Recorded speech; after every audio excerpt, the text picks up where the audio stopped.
मैं captain Sanjay Singh, merchant navy, Navire coaching.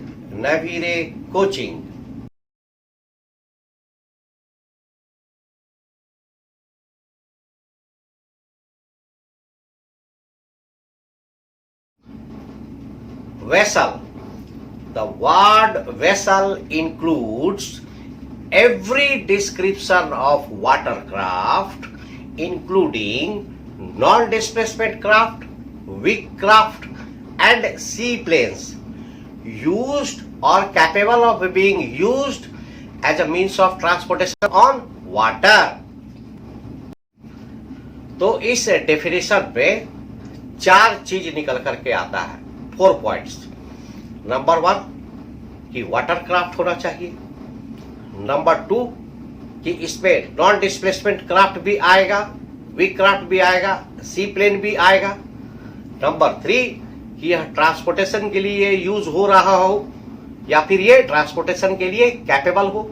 और number 4 यह सभी ऑपरेशन घटना कहां हो रहा हो, वाटर में हो रहा हो। तो इस चीज को समझते हैं।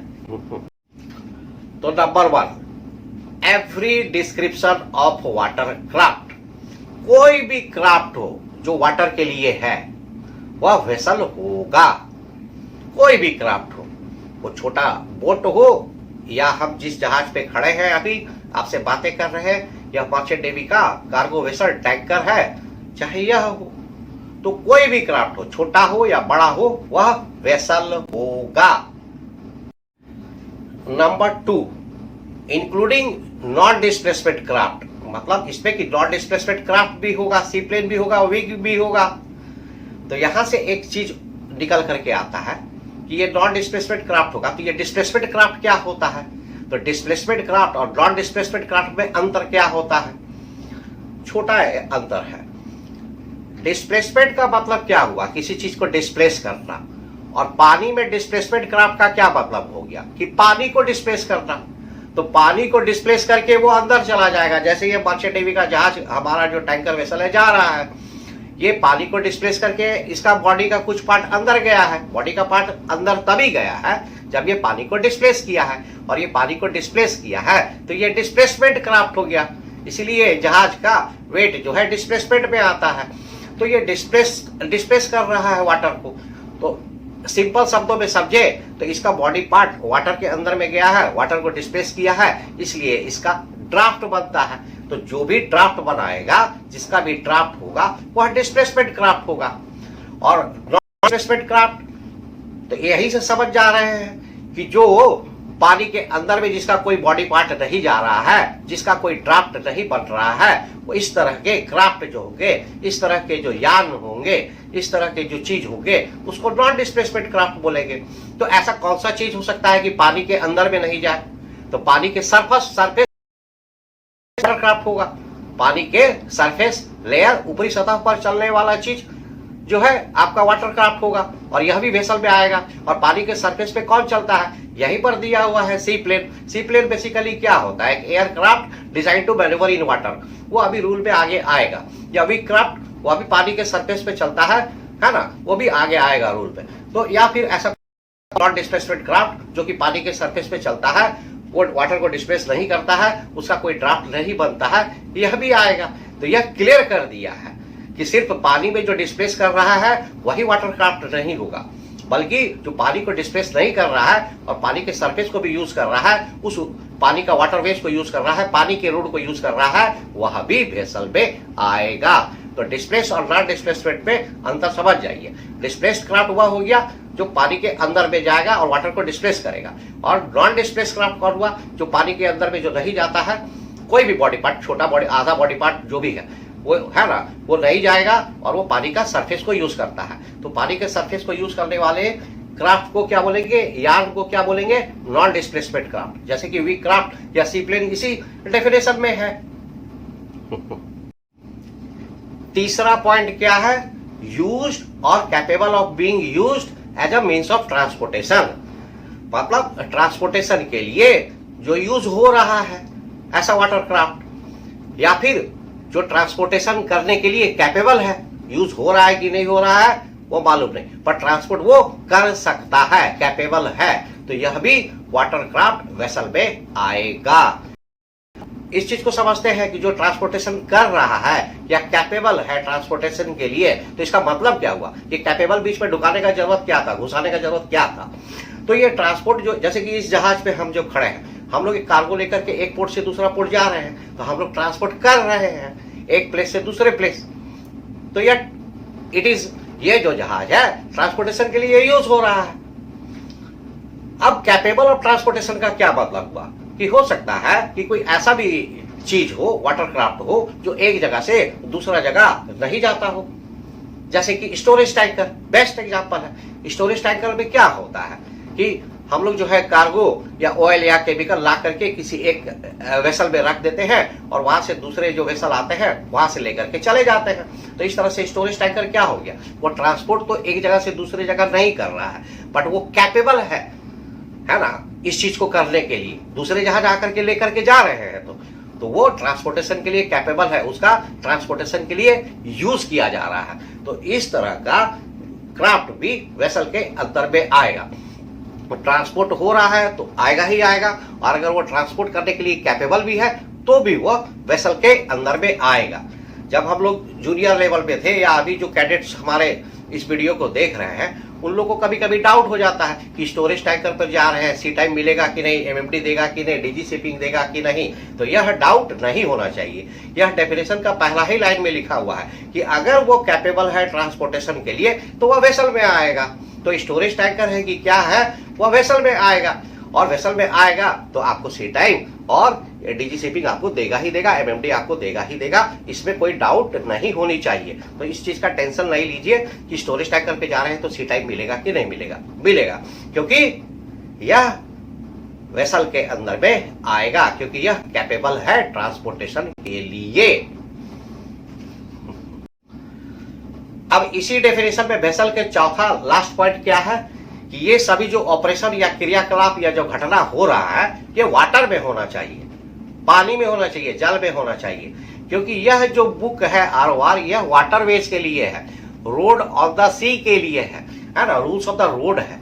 तो हम लोग इसको आसमान के लिए, एयरक्राफ्ट के लिए नहीं पढ़ रहे हैं, या ना कि रोड में ट्रैफिक के लिए पढ़ रहे हैं। हम लोग जो है यहाँ पे वाटरवेज की बात कर रहे हैं, वाटर की बात कर रहे हैं। तो यहाँ पे जो भी चीज होगा पानी से संबंधित होगा, वाटर से संबंधित होगा। तो यह ट्रांसपोर्टेशन जो है कहां पे होना चाहिए, वाटर में होना चाहिए, और तभी जाकर के यह रूल का यह डेफिनेशन एप्लीकेबल होगा। तो सबरी के लिए क्या हो गया, वेसल में 4 चीज कि वाटरक्राफ्ट होना चाहिए, कोई भी पानी पे चलने वाला क्राफ्ट होना चाहिए। नंबर 2, ये चारों पॉइंट क्वालिफाई करेगा तभी वेसल होगा, सिर्फ एक के करने से नहीं है, एक के करने से वेसल नहीं होगा। तो वाटरक्राफ्ट होना चाहिए, मतलब कि जो पानी पे चलने वाला होना चाहिए। नंबर 2, वो डिस्प्लेसमेंट क्राफ्ट भी हो सकता है और नॉन डिस्प्लेसमेंट क्राफ्ट भी हो सकता है, या तो पानी के अंदर में उसका पूरा बॉडी जाए या पूरा ही चला जाए, पनडुब्बी बन जाए, सबमरीन बन जाए, या पानी के सरफेस को यूज करे, सी प्लेन हो, वीक क्राफ्ट हो, जो भी हो, है ना। तो ये डिस्प्लेस और नॉन डिस्प्लेस भी वेसल में आएगा। नंबर 3, या ट्रांसपोर्टेशन के लिए यूज हो, या कैपेबल ऑफ ट्रांसपोर्टेशन के लिए ये कैपेबल ऑफ फॉर ट्रांसपोर्टेशन हो। तो जैसे कि अभी आपको एग्जांपल में बोले कि कोई जहाज जो है पोर्ट ए से पोर्ट बी जा रहा है तो वो तो ट्रांसपोर्ट कर रहा है, या कोई जहाज जो है एक ही जगह पे खड़ा है और उससे जो अलग अलग जहाज आकर के जो है कार्गो लेकर के दूसरे जगह पे ट्रांसपोर्ट कर रहे हैं, तो यह भी जो है ट्रांसपोर्टेशन के लिए कैपेबल है, तो यह भी हो जाएगा। और लास्ट पॉइंट क्या बोले कि ये सारे ऑपरेशन या क्रियाकलाप या गतिविधि कहाँ होना चाहिए, वाटर के ऊपर में, क्योंकि ये रूल हम लोग कहाँ पढ़ रहे हैं, वाटर के लिए पढ़ रहे हैं, वाटरवेज के लिए पढ़ रहे हैं। रूल ऑफ द रोड है, और ये रोड कहाँ है, वाटर पे है। और ये रोड क्या होता है, जो कोर्स हम लोग खींचते हैं पैसेज प्लान पे, उसी को रोड बोलेंगे, ये कोई कंक्रीट का रोड नहीं है। अब इसी चीज को थोड़ा आगे समझते हैं। इतना तो आप लोग रूल पढ़ के ही समझ जाते हैं कि वेसल क्या है, तो इसको थोड़ा जनरलाइज करते हैं, इसको आगे समझते हैं कि ये जो 8-10 मिनट हमने वेसल बोल दिया, तो ये क्या, ये तो हम जानते ही थे, तो क्या फायदा हुआ आगे ये इतना सुन करके। तो चीजों को आगे समझते हैं कि ये ROR में कैसे अप्लाई होता है। देखिए, कुछ चीजें बोलते हैं, है ना, जो हमको समझ में आता है हम बोलते हैं, जो आपको समझ में आता है आप समझ, हम और आप दोनों मिलकर इस आरओआर को समझते हैं और जो बेस्ट लगेगा उसको हम लोग देखेंगे। तो मिल करके चीजों को समझते हैं कि कहाँ आप गड़बड़ कर रहे हैं या कहाँ हम गड़बड़ कर रहे हैं।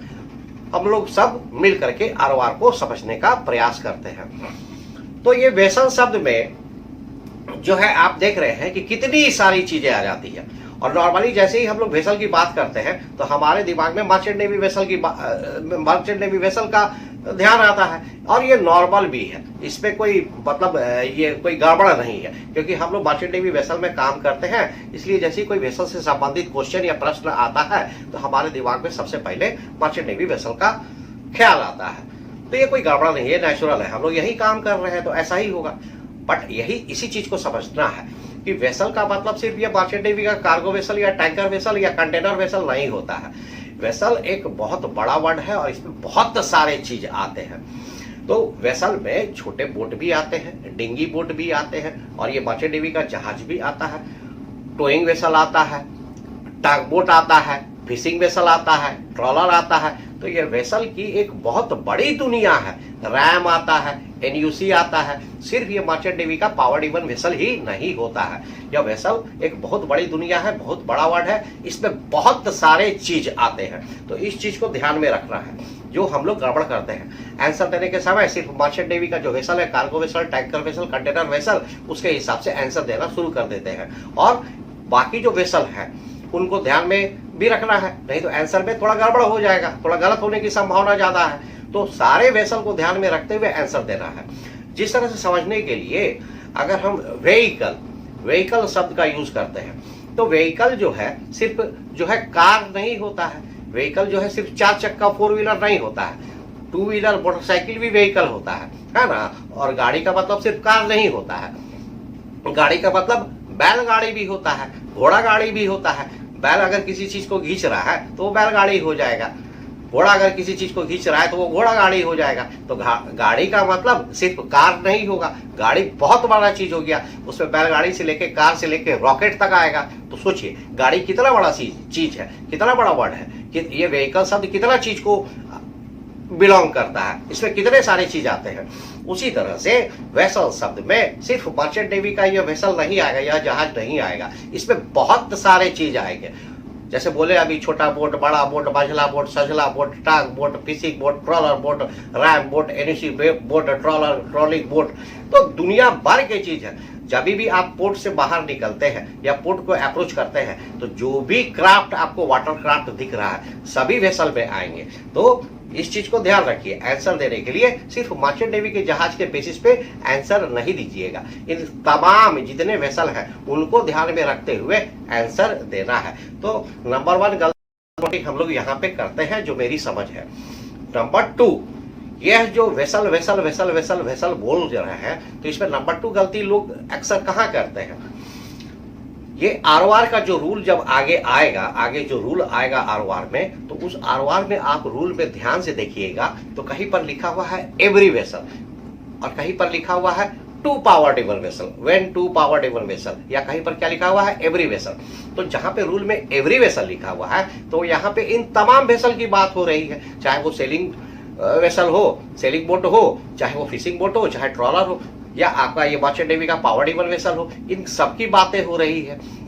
पर जहां रूल में लिखा हुआ है व्हेन 2 पावर टेबल वेसल, तो वहां पे बाकी लोगों की बात नहीं हो रही है, सिर्फ और सिर्फ पावर टेबल वेसल की बात हो रही है। तो जब पावर टेबल वेसल की बात हो रही है तो सिर्फ पावर टेबल वेसल के हिसाब से आंसर होगा। अगर उसमें हम सेलिंग वेसल घुसा देंगे, उसमें हम जो है दूसरे और जो नॉन पावर टेबल वेसल घुसा देंगे तो वो फिर हमारा आंसर गलत होने की संभावना हो जाएगी, क्योंकि उसका दृष्टिकोण छोटा हो जाएगा।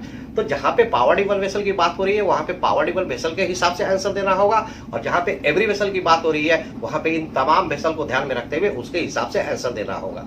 तो ये आरओआर है, आरओआर को जितना छेड़िएगा उतना मजा आएगा, इसके साथ जितना खेलिएगा उतना मजा आएगा। तो छेड़ते हैं इसको, खेलते हैं इसको, कुरुदते हैं, निचोड़ते हैं, देखते हैं कि क्या है आरओआर, कितना समझ में आता है। चलिए मिलके समझते हैं, आप भी कुछ बताइए, हम भी कुछ बताते हैं, और मिल करके जो है हम लोग इस आरओआर को आगे समझने का कोशिश करते हैं।